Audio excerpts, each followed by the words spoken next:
Welcome, ladies and gentlemen, to the forum of the group exhibit Hydrogen Fuel Cells and Batteries. The next 40 minutes we will have a podium discussion about stationary fuel cells ready for market introduction. I would like to invite you all to participate in this panel discussion. Whenever you have a question, you may raise your hand and participate in that discussion.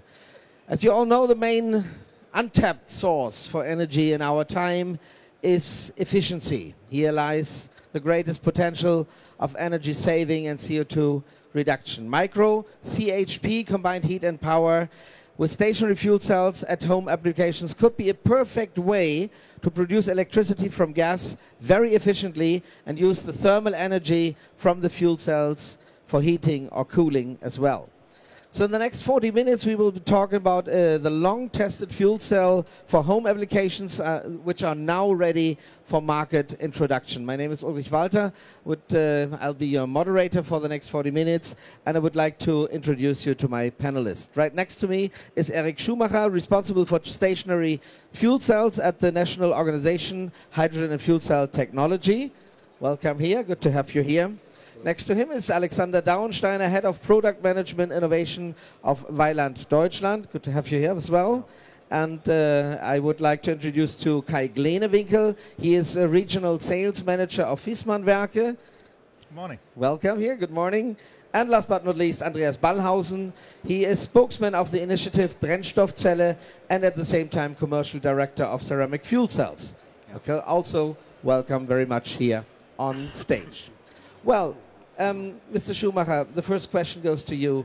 At the NOW, you're responsible for stationary fuel cells.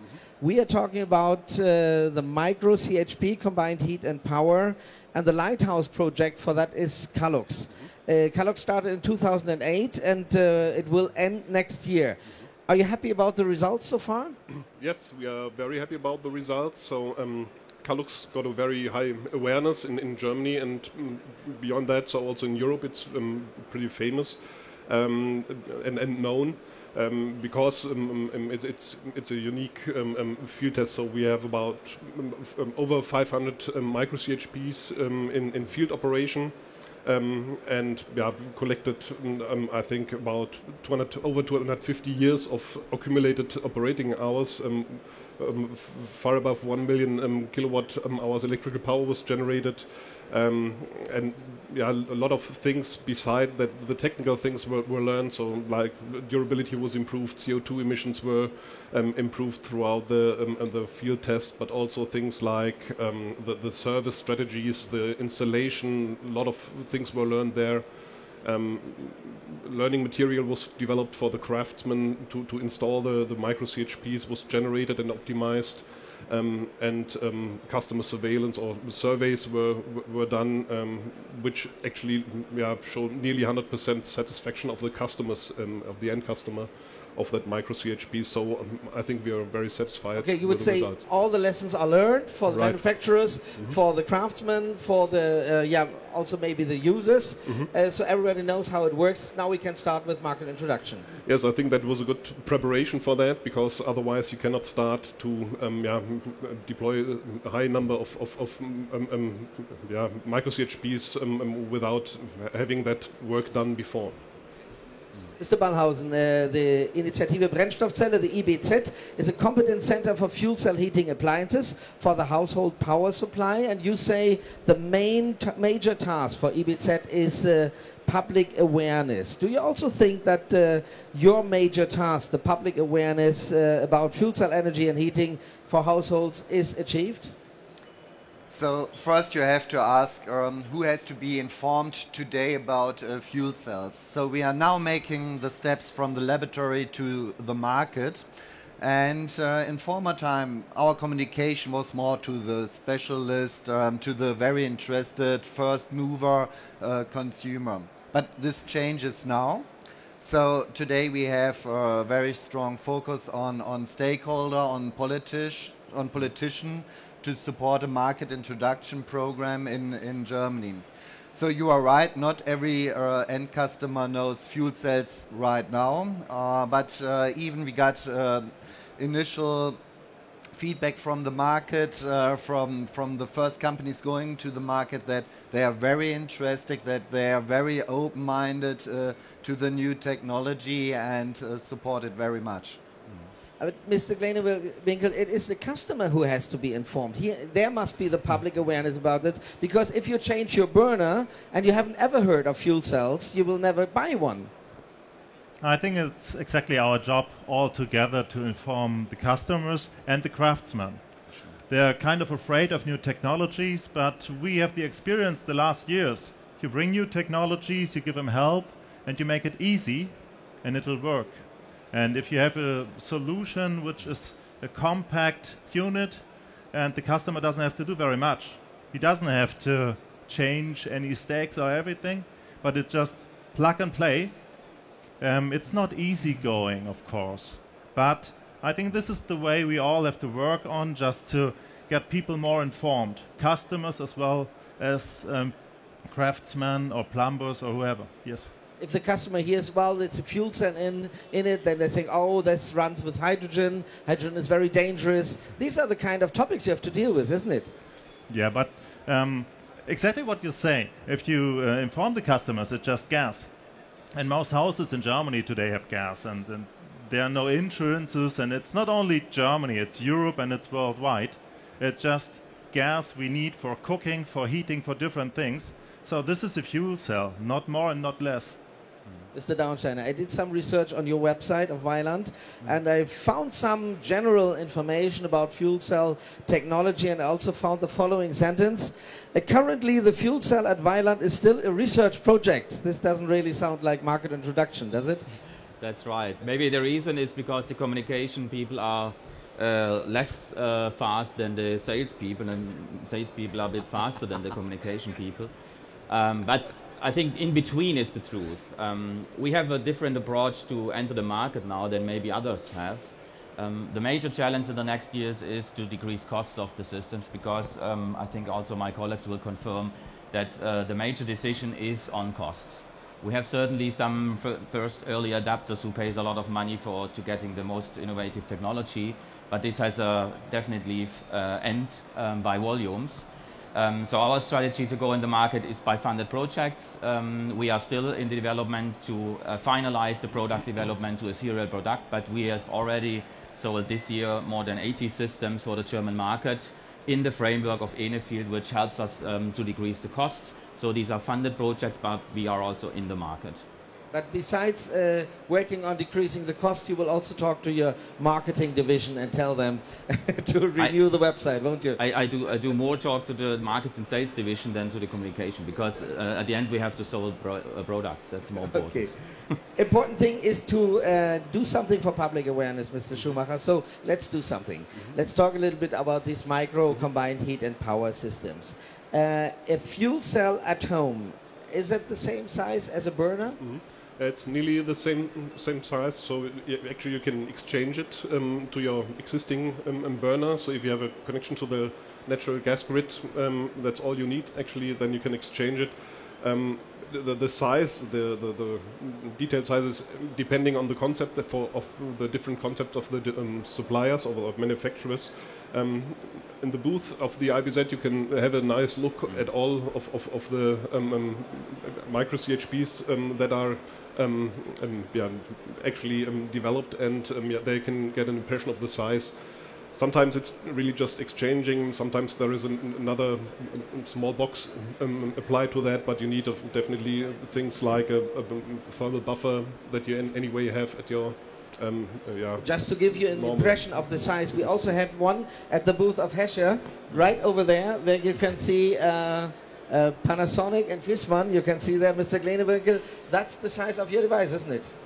This is the advertising part of this round here. Thank you very much for that. Yeah, but all other fuel cells are about that size. We have the silver Vito Valor on this side with my colleague next to it. Hi, Mike. and this is the size of our fuel cell, but all cells are just about the same size, just to give you an idea. This is all you need, and the people who have today like solar elements on their roof and heating systems in the basement, you know it's just about the same. So no difference, and craftsmen really do know how to work with this. Yeah. Okay. And we all know fuel cells need hydrogen, and as Mr. Gleneville already said, well, you only need the gas plug, actually, but how do you make hydrogen from gas? How does that work? So it also depends on the technology that is used in the heater. So some fuel cells can handle the natural gas directly and do a reforming inside the fuel cell.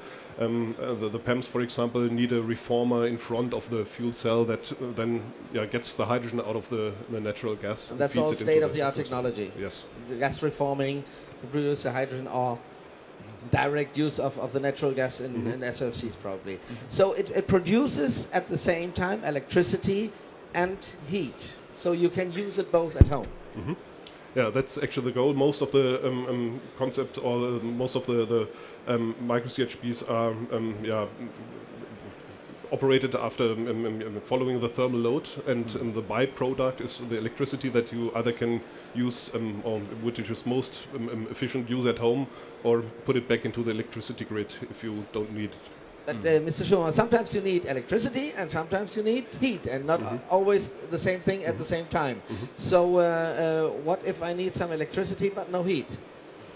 So you usually have a buffer heat inside your home, and a heat storage system, buffer. Buffer. System, a heat buffer, and there you buffer then the heat that you generate when you need actually the electricity. Okay, and sometimes you need more heat. You need an extra burner always. Right. So you always need a burner for the high loads in winter. So let's say about 20 kilowatts of thermal load is then covered by a normal burner that is added to the fuel cell heating system. You have always the opportunity to ask questions. If you do so, just raise your hand. I'll come with the microphone directly to you. Please introduce yourself. My name is Dr. Hussain Ahmed. I am from Pakistan and Director Environment Protection Agency. Yeah. I want to know from Wisman representative that in rural areas we have many biomasses in a household. How the fuel cell can be helpful in converting this biomass into hydrogen or some other useful gases, and cost effective. If it is not cost effective, then it is of no use to the rural areas, because most of the rural areas are poor. Thank you. Thank you very much for that question from Pakistan. They have biogas there, so the question is, can these fuel cells take biogas as well? To be honest, not yet. Not yet. We have, like German level, we have a high and low level standard on gas, and the high level is working right now. And we sell this fuel cell on high level gas areas. Every other gas is not working yet. We are in process. We are in process to make it comfortable to any other gas, and it will come. And I think in this part we are same stage like most others. It doesn't work everywhere. It already does work in some places. This is good, and we got to develop a bit more. And this is taking time, taking money as well, and it won't be cheap. I would like to pass this question also on to Mr. Dauensteiner, because your fuel cell is SOFC, can take directly natural gas, also biogas or not? In principle, yes, but it is very similar to the colleague what he says. So this is a long-term path development. We start with natural gas. Normally we transfer this biogas into bio-natural gas, which we say in Germany, which has the same quality as the normal natural gas is. But this is a path also for LPG in the future, which is an interesting market, certainly. But step by step, we need to place a successful market introduction for natural gas first. And certainly this is an interesting market which we have in focus as well. Yeah. Very good. There was a second question. Okay, I come to you. Thank you. I'm from Regenis, Osnabrück. Schillingmann is my name. The question is, how can we bring your new system to the market? And I think the market is the key to bring something to the market. And what we are missing is we need a price for electricity in the region which is made each hour new. That means if the price changes from 1 to 10, then it's very interesting to bring your system to the market, because people can sell energy when it's expensive, right? And Right. we need regional energy cluster, and we need H2 from wind and sun, and then your system will run like the hell. So the question to you all is, what can we do to bring your system on the market? Good question, Mr. Schillingmann. And there are some of them already on the market, Mr. Glenewinkel. Is it right? You're selling your Vito Valor already since 1st of April. Yes, we do. Vito Valor is ready to market. It is in the market. To say it first, the Panasonic part, which is the PAM, it's already running in Japan like 36,000 times.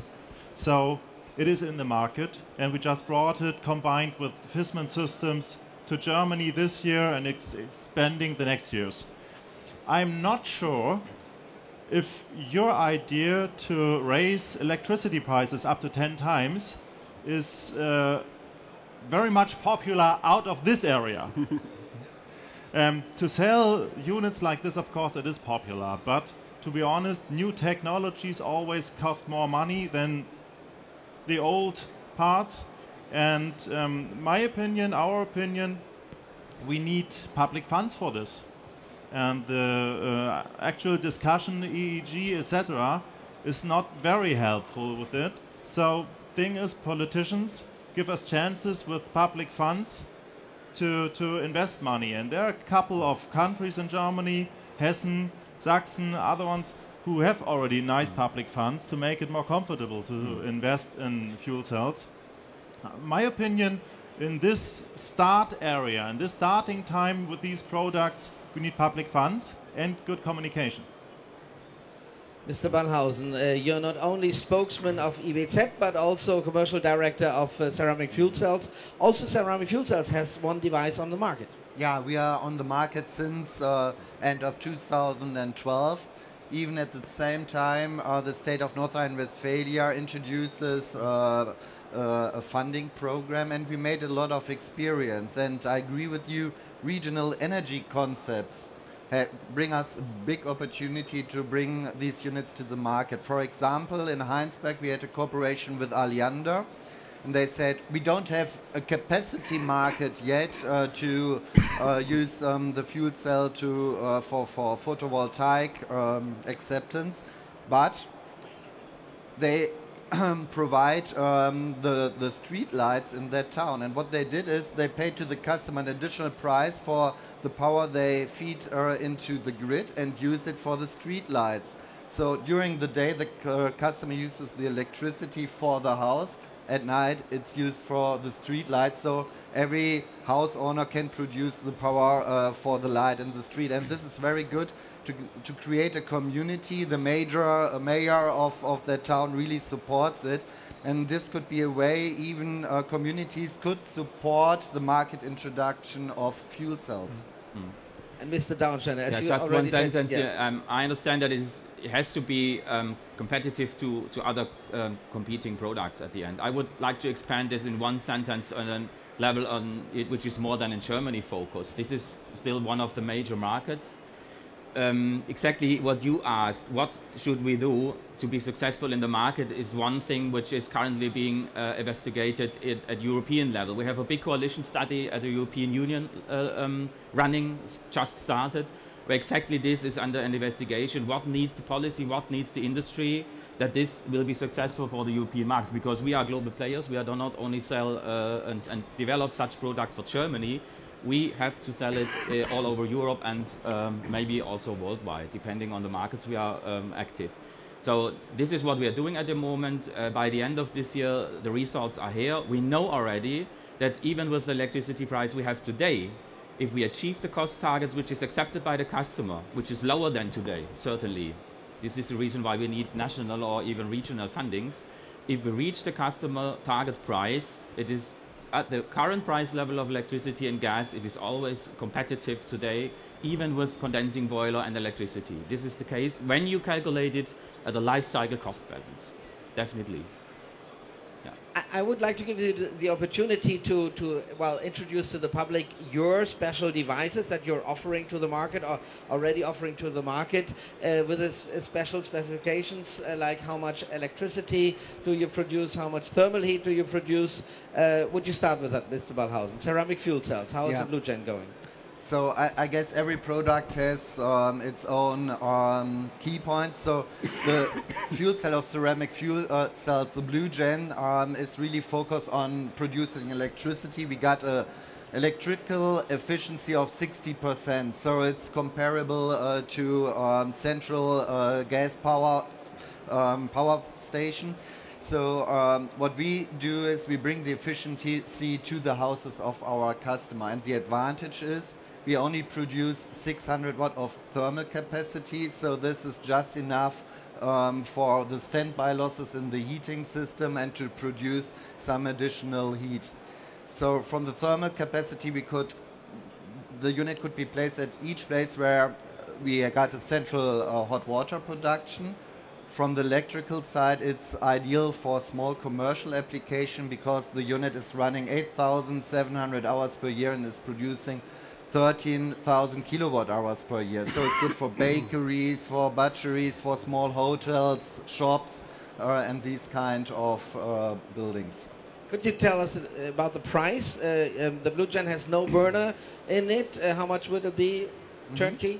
So the list price is 25,000 euro plus additional cost for installation, which is round about 5,000 euro.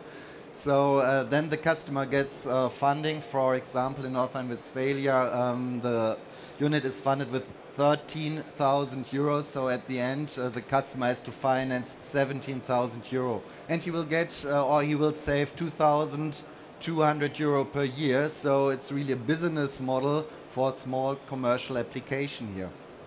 Mr. Glenewinkel, the Vito Valor 300, what are the specifications of this? We use a PEM fuel cell. PEM has two specials. One thing is you don't have to change the stack the first 10 years, so it's just running. And the second thing is our unit. As I tried to show you before, it's an already unit, plug and play, so you just put gas, electricity and water in and it's running. Every plumber is or will be able to do this. The electrical part is 0.75 kilowatt hours, and heating system of the PEM is just one single kilowatt heating. The burner brings another 20 kilowatts. So the aim on this part right now is the bigger houses or is modernization. We have very many old houses in Germany with old heating systems. And so to have a house like 70 built in the 70s, optimized on floor heating systems, which was very popular at this time. You have a system with the pre-temperature of 40 degrees. So this is top thing with our systems. The idea today is I have my house, I have my project, which is the best heating system on the project. I think it's hard to say, I have the fuel cell and we have to sell it in every house. Won't work. But there are a couple of solutions on good houses, on old houses, now in modernization. It's going this way. To give you an answer on the price, we don't have the PEM and the heating system because it's all together. And our experience, the customer at the end of the day has to pay, depending on his house, 30 to 40,000, including tax, including loan, including everything for plug and play, and the same funds go on here. So I think most of us have similar prices depending on the houses. Okay, Mr. Darmstein, and now Weiland's solution. Yeah, I feel a little bit exotic in this round because I think we are still the only manufacturer, even of the biggest ones, who are still sticking on a German stack partner, which is Sunfire with an excellent performance. We do not cooperate with a Japanese company. We feel very good with the performance of the system. Our system is a complete system, integrated peak heater, everything which the customer needs, as the others also have. The experience we made in the past years is that we investigate every possible fuel cell technology, starting from PEM over high temperature PEM, then we switch to SFC because we think that SFC is the best technology for this market. When you are asking about the price, I would like to talk about cost because we do not have prices. As I just mentioned before, we work within this small serial production which we have started this year in the framework of Enefield by the funded project, so we do not earn money at the moment. We would like to increase the volumes to decrease costs. That's the most important thing in the next period of time, otherwise we have no chance to enter the market. And within that package, the customer gets, in the framework of Enefield, a complete heating system with everything he needs, with the fuel cell, peak heater, storage, and so on. Completely installed, including tax, for 22,000 euros. But it is only possible due to the funding of the European Commission. Otherwise, it would be not possible. After the 3 years of tests, they get a serial product for free. That's what I've learned. You need funding either from European Commission or from some states in Germany, like Hesse, North Rhine-Westphalia. Unfortunately, you're from Lower Saxony, as far as I know, Quakenbrück, yeah, I remember. And so there is no funding program there. What will we see, Mr. Gleneberger? Will we see a fuel cell Hesse? Will we see a fuel cell Saxony? Will we fuel cell North Rhine-Westphalia? What will be the market introduction policy for Wiesmann? Very nice idea. No, this can't be the policy. Our hope, of course, is that we have not a local solution for every country or every city. Even city ideas are nice, but the best solution is, of course, a solution where we find a national way or maybe a European way or idealize the worldwide way, but this won't work. National way would be good, and I think we have Mr. Gabriel today here in this hall, so everyone is able to talk to him and tell him, hey, do something, we need your money on this technology. Mr. Ballhaus, there's one big problem about the Renewable Energy Sources Act, which is new since yesterday, and it says still that new plants for own power generation have to pay German tax for the support of renewable energy. This is counterproductive for market introduction, isn't it? Yeah, I totally agree, and we still have in the law the regulation that units with a higher capacity than 10 kilowatt or 10 megawatt hours per year will pay an additional fee. And this is very disruptive, and the problem we have is on the one hand the additional cost for the customer, but the main problem from my point of view, it's getting really complex. You have to explain the business model for a fuel cell to the customer, and you have to explain him, yes, you get a generation fee by the CHP law, you get a feed-in tax, you get grid costs, and you have to pay for the power which is more than 10,000 kilowatt hour, an additional fee for the renewable energy law. So this is really complex. Then the customer has to go to the BAFA, to the Hauptzollamt, to the grid provider, to the Schornsteinfeger chimney cleaner. I don't know. Sounds like a German solution, isn't it? It is a German solution. It is, and this is one of the major hurdles we have to get rid of in the market. We need a kind of consultant who does all the paperwork for the customer, and my really wish is make it easier, create a more simple funding community here in Germany. So you got the opportunity today when the German Minister of Economics will visit the booth of IWZ today.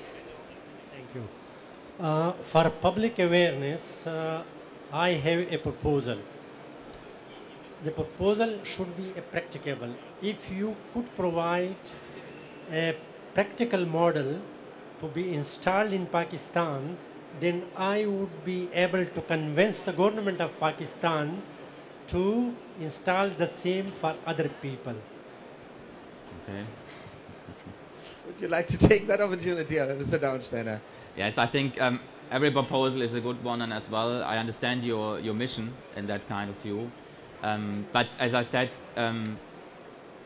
we need to place the first product in as a successful market introduction. We must concentrate on the most promising markets at the moment. For my company, Weiland, it is Germany at first, but other countries will certainly follow, and we can you should keep on discussion that model, but at the moment I think it's not a model for us. Maybe we are a little bit blind on the side of Pakistan, actually. Yeah. We have to think about that. Indeed. Thank you very much for that question. But, well, one basic thing, Mr. Daunsteiner, what I'm always thinking about it is Weiland Group is working since 1998 on these devices. You commenced R&D activities for fuel cell appliances. Your first prototype was a PEM fuel cell, then you switched to a solid oxide fuel cell. Now we are in 2014, that is 16 years later, and we're still talking about readiness for market introduction. Can't be true. Yeah. So that is not seldom if you innovate, really. And what we are now doing is invent into the market. And this is a very important phase now. But as long as the potential of a technology, even if it's a new innovative technology, is promising, you have to stick and to stand up. And if you fall, you have to stand up.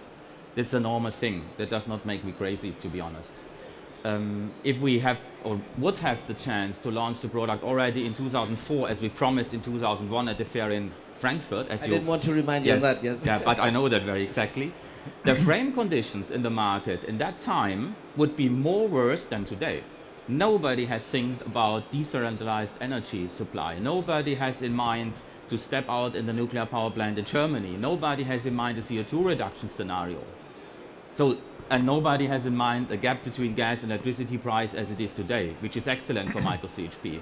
So the frame conditions improved in that time, and what you need is a robust product, and this is what we are doing, and this needs time. And you can believe me, if we could have launched the product before, we would have done, but you need the time, and this is necessary to improve that in order to fulfill the customer requirements. That's the most important thing. Mr. Ballas, it's not only me criticizing that, also the Parliamentary State Secretary Rainer Bomber during your last parliamentary evening in Berlin said, well, you have to come to market finally and show the citizen what you've got, and you tell him, well, we will do if you get a new market introduction program. Yeah, I would say he told us that last year, and if you see this year we have several companies offering fuel cells to the market, and we do that even without a funding program, because we trust that the politician will see that that fuel cells will play an essential role in the Energiewende, in the energy revolution, and so the industry is making the first step and is expecting now that the politician will make the next move and give us a market introduction program. So the awareness is coming step by step. All companies at the market do marketing, are going directly to the customers. So I guess the industry is playing that role right now. Mr. Schumacher, we're all waiting for the NIP 2.0, the next National Innovation Program. Right. Is there a market introduction program for stationary fuel cells planned? So the NIP follow-up is in the coalition treaty. It's written down there that there will be a follow-up, and that beside R&D there will be also the market activation role of the NOW to do that. That's what we have so far, and now we are in the process to develop tools to do that, to support that, and we know the technical insertion program and support that, and will also go to the politics and do advertising for that, so, and play a role in that technology and insertion program. So still struggling for it. It's ongoing. It's ongoing. Details are not finished yet, so that's the time to make some political influence. But Mr. Gleinewirkel, do you really need it, or can say Fisman, your device you have developed together with Panasonic. Panasonic has sold it in Japan already 34,000 times already. Do you need a market introduction program? Yes, definitely. You take the money if you get it. Okay. Definitely. Look at another thing. When we met here the last years, we had 10 or 15 visitors. We see the interest of all of us here is much raising, as well as the awareness in market. it's a new technology, is an expensive technology, and it's a part of our goals of tomorrow. It's a part of 2020 in Germany and Europe, and so this is an important step to become more independent from gas and oil and everything else. So this is just a step on a long way, and we are taking this step all together. One of us is a bit further than the rest, but that's no difference. This is the way we all have to go, and we are going this way, and yes, it is important to market. And as I said at the beginning, energy saving is the biggest energy source of Germany, which is still untapped, and we should use it. I would like to thank you all here for being here for this discussion. I thank you very much for your attention. I unfortunately have to close this discussion, but your question will go directly to one of these gentlemen. Thank you very much for attention. Thank you. Thank you.